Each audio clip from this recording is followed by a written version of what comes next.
multiply that out front, so we get negative 12. Sine becomes cosine, and then you keep whatever that is.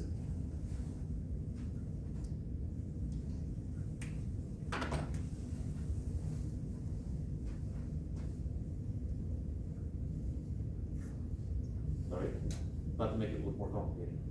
Questions to hear?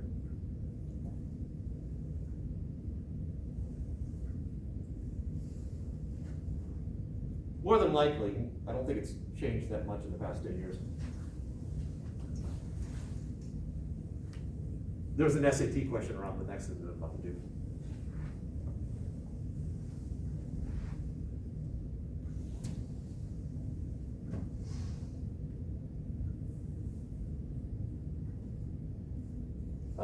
We'll just keep it simple. Cosine of x.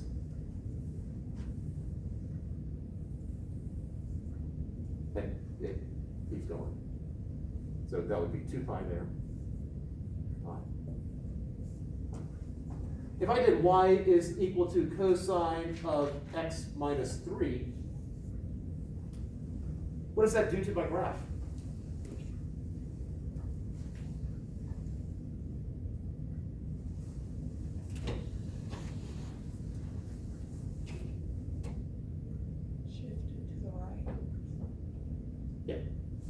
So it's going to shift it. So if you're subtracting, it shifts it that way. If you add, it shifts it that way. So that's roughly 3 there. So it's something like that. Let's go for a different color, just for the typical stunning visual effects, where this distance here is 3.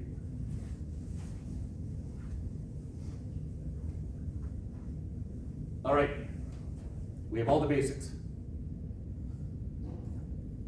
Let's talk about electromagnetic waves.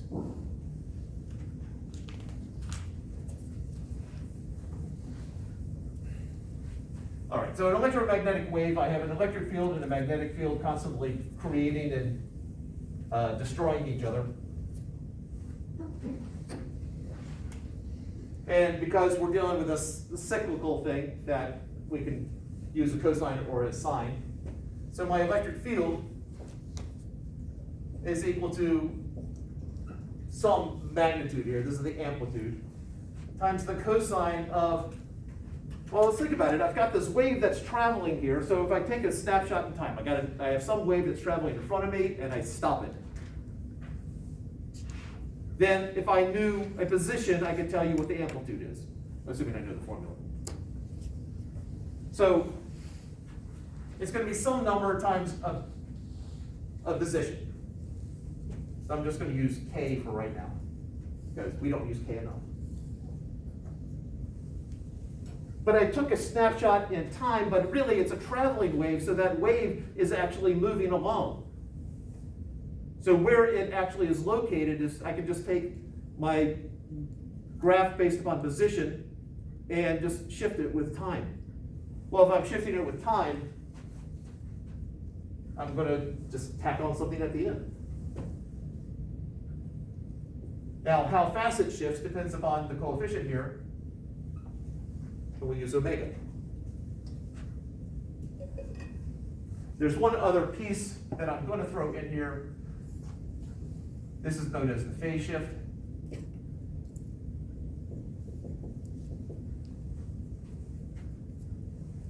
This is known as the angular frequency.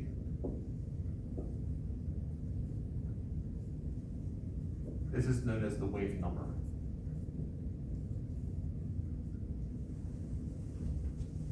So what I'm claiming here is that an electric wave can be treated like a sine or cosine function, whichever one you want to use, with this being the angle.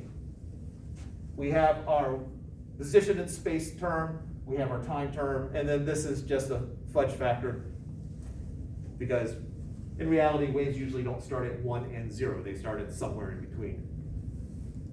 Or waves rarely start at the perfect place. So this just is a fudge factor for where does the wave start. Yes. So is E the symbol for an electromagnetic wave? E is just the electric field piece. Okay. Similarly, I have a magnetic field piece, which has some magnitude, B sub naught, times the cosine of, well, they're in sync with each other, so the angle will match.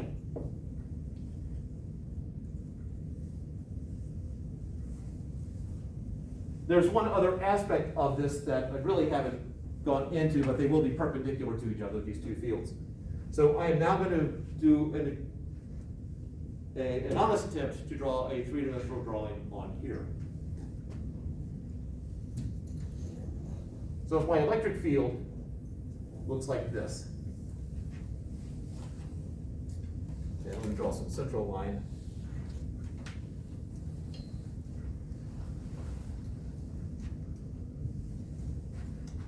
So this is my electric field. And these would be my electric field lines right here.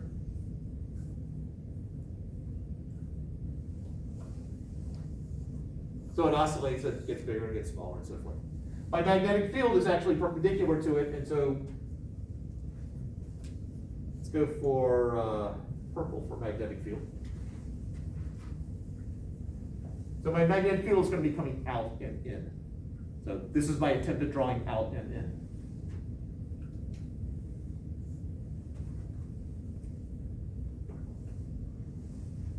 They're supposed to actually intersect at the green line.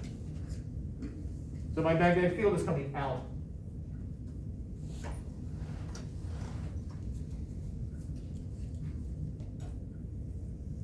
And so on. So I have these two waves that are basically traveling, they get bigger in one direction and then they get small, then they go to zero and they flip, and then they flip back, and it requires more hand-eye coordination than I have right now.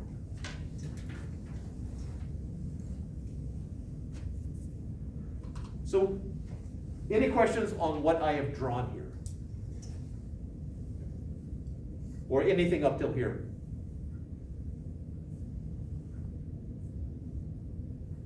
A headache already? Oh, you just wait, it's gonna get worse. So there's something really cool coming out of this. That's why I'm dragging you through this next step. And there's no video for the next thing I'm doing.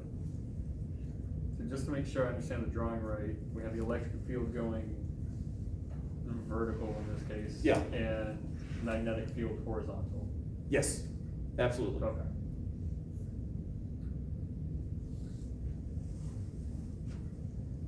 We are now going to employ Ampere's law with Maxwell's correction and Faraday-Lentz's law. Let's see, I'm going to put these someplace where I will try to remember not to erase them.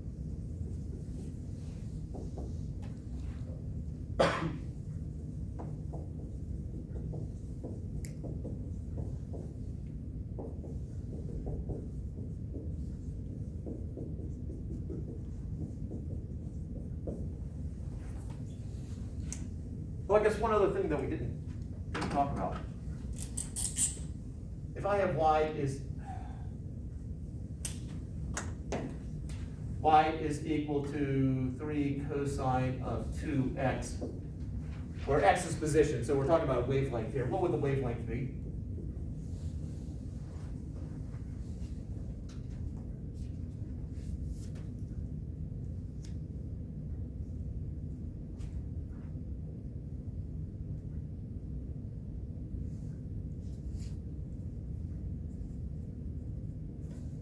How far does it go before it starts to repeat itself?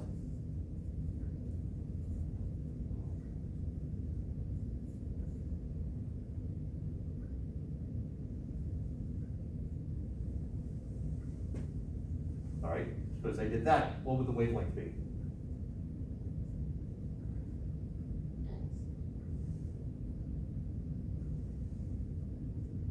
Wow, if I drew this graph, cosine curves repeat themselves. What is this point right here? 2 pi. Yes. So my wavelength would be 2 pi here. If I did y equals 3 cosine of 2x,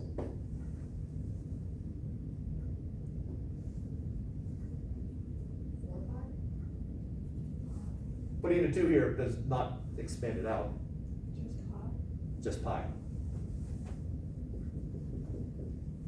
There's a pattern here. Y is equal to 4 sine of 20x.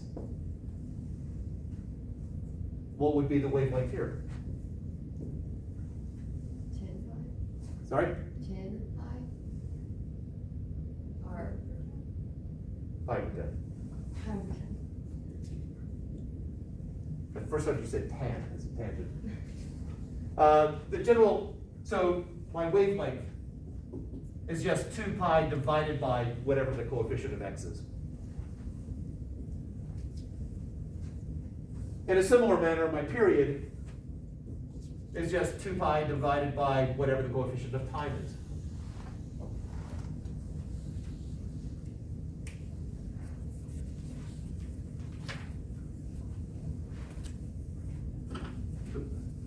All right, so speed of a wave. How do you find speed? Classic chapter 2 of Physics 151. distance over time? Yeah. If we're talking about a wave, if I could just look at one oscillation, the distance that it travels in one oscillation is the wavelength, and the time is just the period.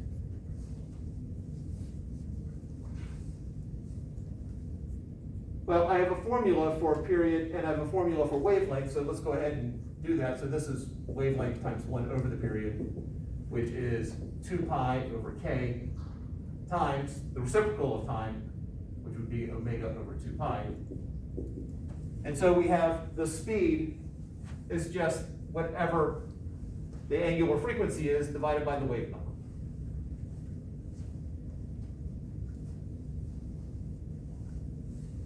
And that is something that we will use several times. So V is equal to omega divided by k.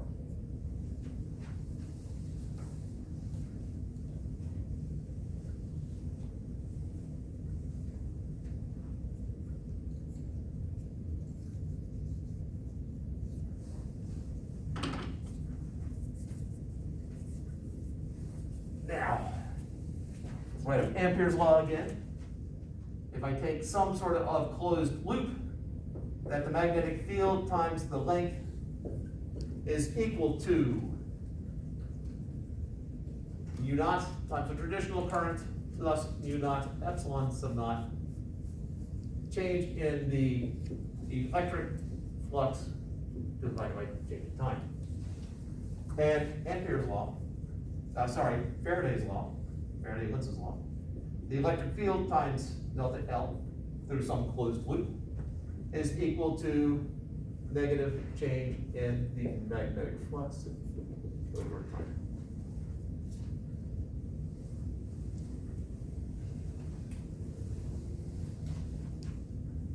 And so all we need to do is find the loop and apply this. Actually, we'll do it twice. We'll do one where we're going to exploit this, and the other one we'll exploit that.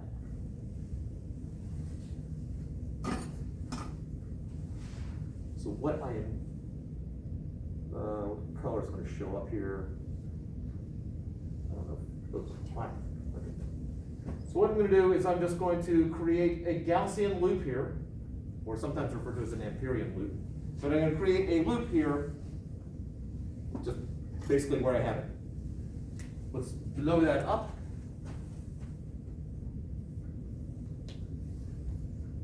I have some distance here, delta x, that's the base, and a height of h. H is going to go away, so it's arbitrary.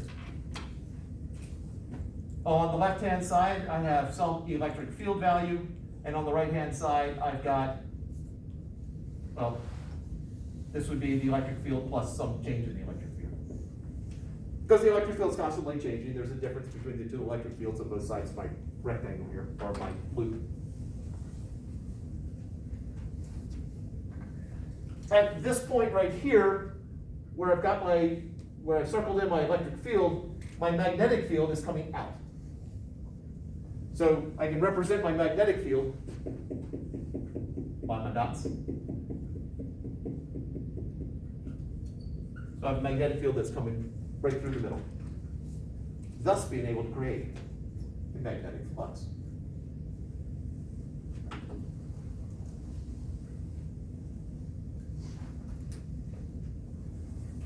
But whenever I'm doing a loop here, I'm doing a sum of the loop. I have to have a starting point and a direction going around the loop. So I'm going to start here. And then I'm going to do, call it A, B, C, and D. The direction you go in, right hand rule, I go in the direction so that my thumb points in the direction of the field in the middle. That field's coming out, so I go around like that.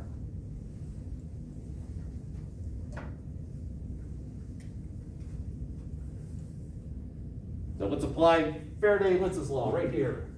So I have E dot D, EL for path A plus E times dot L for path B plus E times delta L for path C plus E dot delta L for path D equals the negative change in my magnetic flux, which is V dot A over delta D.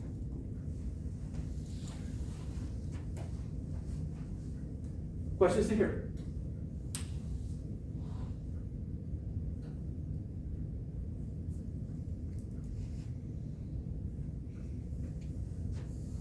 All right, so let's do it bit by bit. So on path A, what is E dot delta L A?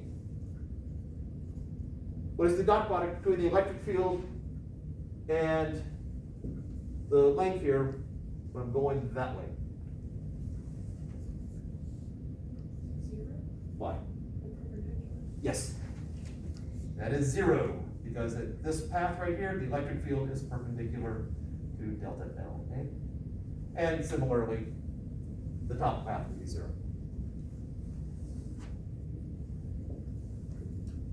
In part B, well, my path that I'm traveling, I went from my left-hand corner to my right lower corner, and now to the upper right corner. So I'm going in the direction of the electric field. So this is just E plus delta E times H. What would be the last one, the last path, this when I'm going from here to here?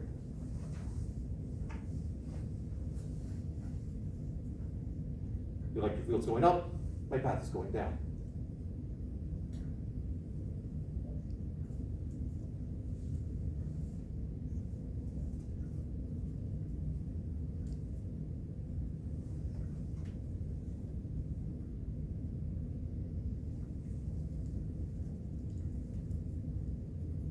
What happens when I'm doing a dot product between two vectors that are in opposite directions?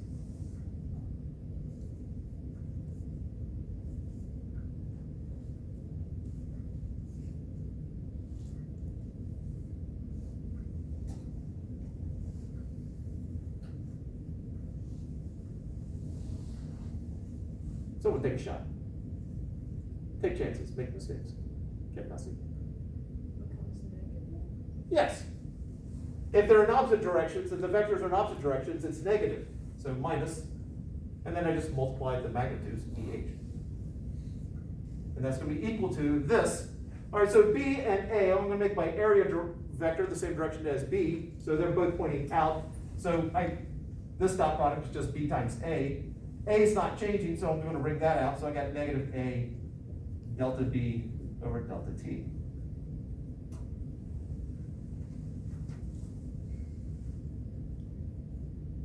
Yeah, we'll go back to it. So let's simplify this. I think I can put it in this room space here.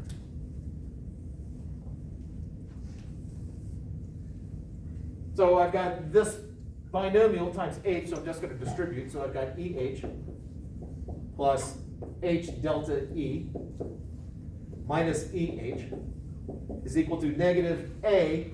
A is just the area that's enclosed right here, which is just length times width. Negative H delta X times delta B over delta T.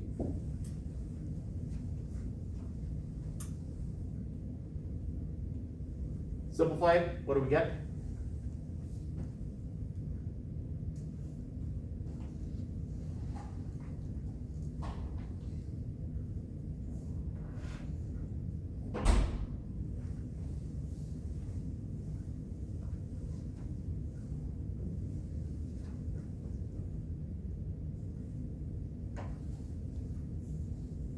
How would you simplify, The EHs are gonna cancel. right?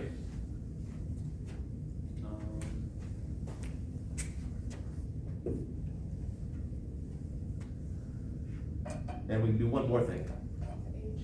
Yeah, and H cancels.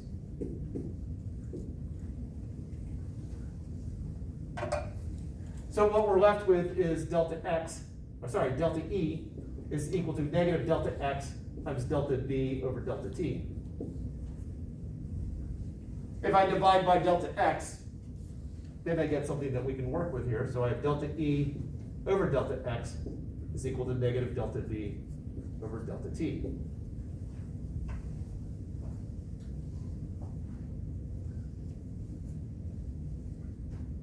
Huh.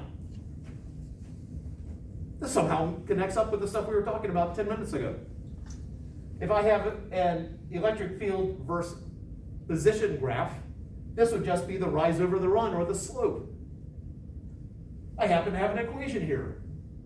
I can figure out what this slope equation is. So I got that number up front, so that's just E sub 0. Times, well, whatever, since I'm taking it with respect to x, whatever's in front of the x, k. Cosine, when I do the slope, becomes negative sine, times all that stuff in the middle.